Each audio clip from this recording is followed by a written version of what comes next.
망막증 또는 뭐 신장의 합병증, 그다음에 이제 신경의 합병증 같은 것들이 오고요. 대혈관 합병증이라고 해서는 당뇨병성 족부질환부터 시작해서 중풍이라든지 심근경색 같은 게 오는데, 사실 이런 것들은 이제 약한 부위에서 생긴다기보다는 당뇨병이 진행되면서 어떤 진행되는 경과가 있습니다. 대개는 신경병증이 먼저 오고, 그다음에 당뇨병성 망막증, 그다음에 이제 아까 보시는 바와 같이 당뇨병성 신장병증이 생기게 됩니다. 네. 안 질환이 먼저 오네요. 예, 신경이 먼저 오고요. 신경병증 다음에 그다음에 안이 눈이 오고, 그다음에 이제 신장이 오게 됩니다. 예, 어떤 증상일까요? 그 망막병증 좀. 그래서 망막병증도 결국 이제 망막에 혈관에 문제가 생기는 거고요. 네. 망막에 이제 혈관이 이제 터져서 출혈이 된다든지 망막에 박리가 되게 되면 시력 저하와 함께 실명까지도 올 수 있는 무서운 합병증입니다. 네, 그러면 이제 신부전까지 온 그 당뇨 합병증 사례자에게 좀 좋은 처방전을 좀 내려주셨으면 좋겠습니다. 윤 교수님 알려주세요. 네네. 신부전이 벌써 왔다 하는 것은 너무 심각한 합병증 진행이 됐다 이렇게 얘기가 돼서 참 안타깝습니다. 근데 제일 중요한 것은 신부전이라는 것은 신장이 기능을 못해서 우리가 그 소변을 대신 투석을 통해서 보게 되는 것이기 때문에 정확하게 자기의 지켜진 일정을 지켜서 투석을 계속 잘 받으시는 것이 대단히 중요하고요.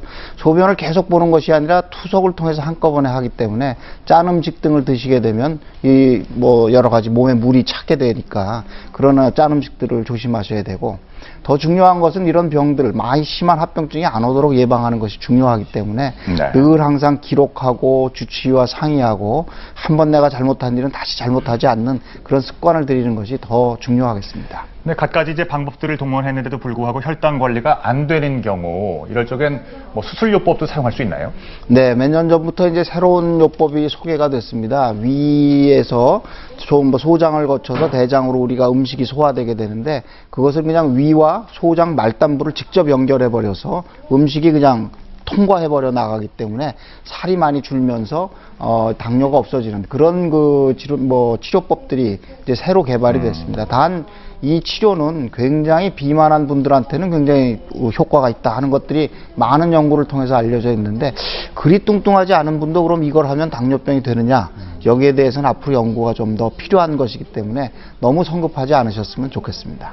네, 그러면 이번에는 당뇨 합병증 없이 잘 지켜오신 모범생 김성원 선생님께서 그 마지막 조언을 하나 더 해주실까요? 당뇨 진단 받으면 무조건 그 체크하는 그 기구를 준비를 해가지고 매일 아침에 일어나서 식전당 재보고 또 식후당 재보고 배가 고파도 한번 재보고 얼마 나왔는지 보고 적게 나오면 좀 많이 먹을 수 있고 많이 나오면 적게 먹어야 되니까 항상 체크해야 되는 거고, 혈압도요.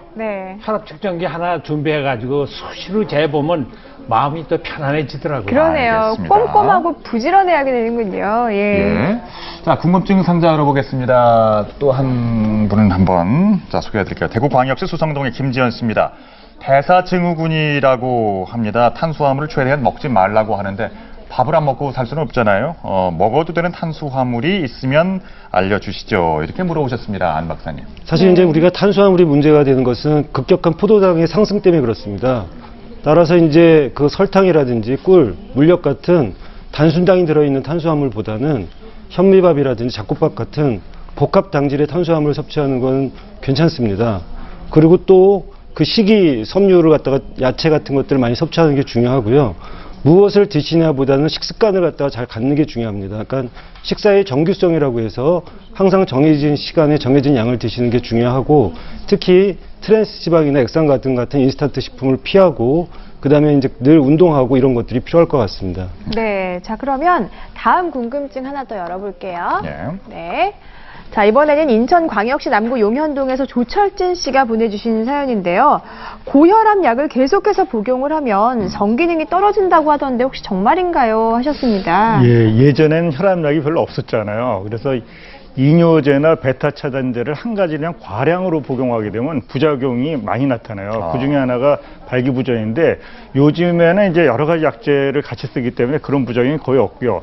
일부 최신 약제는 오히려 혈관 기능을 더 좋게 만들어서 성기로 가는 혈류가 좋아집니다. 그래서 오히려 성기능이 좋아지게 되는 그런 효과가 있습니다. 그렇군요. 그리고 그 또 한 가지 또 문의가 와 있네요. 문자 궁금증 한 가지 소개를 해드리겠습니다.